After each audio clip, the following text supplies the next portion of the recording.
কালো জিরা ভর্তা যে একবার খেয়েছে সে 10 বছর পরে দেখা হলেও সে একটা কথাই বলেছে, এত মজার কালো জিরা ভর্তা সে এর আগে কখনো খায়নি। তো সেই রেসিপিটাই আপনাদের সাথে শেয়ার করব। আর এটা কিন্তু আমি করিনি, এটা আমার মা করেছে। তো মায়ের হাতের কালো জিরা ভর্তাটাই সে খেয়েছিল আর আমাকে বারবার বলে আপনার মায়ের হাতে সে কালো জিরা ভর্তাটা আবার যদি খেতে পারতাম। যদিও আমি কিন্তু মায়ের মতো অত ভালো পারি না।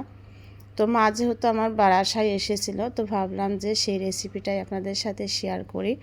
যেহেতু আলহামদুলিল্লাহ আমার মা এখনও বেঁচে আছে, আপনাদের দোয়ায় সবাই দোয়া করবেন যেন আমার মা অনেক বেশি ভালো থাকে, সুস্থ থাকে।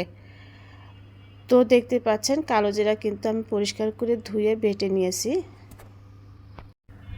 আর মা এতেও অনেকখানি তেল দিয়ে তারপরে দিয়ে দিল হচ্ছে কাঁচামরিচগুলো। কাঁচামরিচের পরিবর্তে আপনারা কিন্তু শুকনো মরিচটাও ইউজ করতে পারেন, তবে কাঁচামরিচটা দিয়ে খেতে বেশি ভালো লাগে।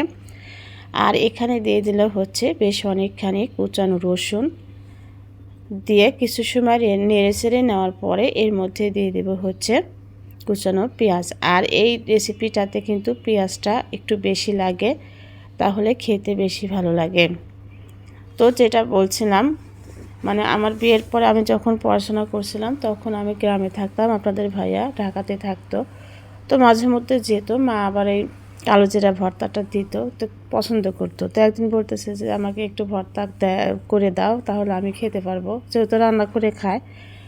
তো মা আবার অনেকখানি ভর্তা করে তারপরে দিয়ে দিল। তো এর মধ্যে আপনাদের ভাইয়ার এক ক্লাসমেট আছে, উনি আবার ঢাকা যে কোনো কারণে 3-4 মাসের মতো ছিল, তো ওর রুমেই ছিল। সে এই কালো জিরা ভর্তাটা খেয়েছিল, মানে তার কাছে নাকি খুবই ভালো লেগেছে। আর যেহেতু ওনার রুচি একটু কম, মানে হালকা পাতলা মানুষ, খুব বেশি খাওয়া সে পছন্দ করে না, কিন্তু সে কালো জিরাটা নাকি তার অনেক বেশি ভালো লেগেছে। মানে ভাইয়ার সাথে যদি আমার 1 বছর 2 বছর পরে দেখা হয়, সব কথার পাশাপাশি সে এই কথাটাই বলবে, ভাবি আপনার মায়ের হাতে সেই কালো জিরার ভর্তার টেস্ট আমি কখনোই এত মজার ভর্তা খাইনি। বলি যে ভাবি করে দেয় না, আমি রেসিপি বলে দিলাম, কয় না আমার সেই ভর্তাটার মতো টেস্ট আপনার ভাবির হাতেও হয় না। তো আমিও যে অত ভালো পারি না, তো ভাবলাম যে মা যেহেতু বাসায় এসেছে, তো রেসিপিটা আপনাদের সাথে শেয়ার করি, আপনারাও রেসিপিটা শিখে যাবেন। তো দীর্ঘ সময় ধরে পেঁয়াজটা কিন্তু ভালো করে ভেজে তারপরে কিন্তু কালো জিরা বাটার মধ্যে দিয়ে দিয়েছে, দিয়ে ভালো করে ভেজে তারপরে যে নামিয়ে নিল। এটা কিন্তু 15 থেকে 16 দিন পর্যন্ত আপনি ঘরে রেখে খেতে পারবেন।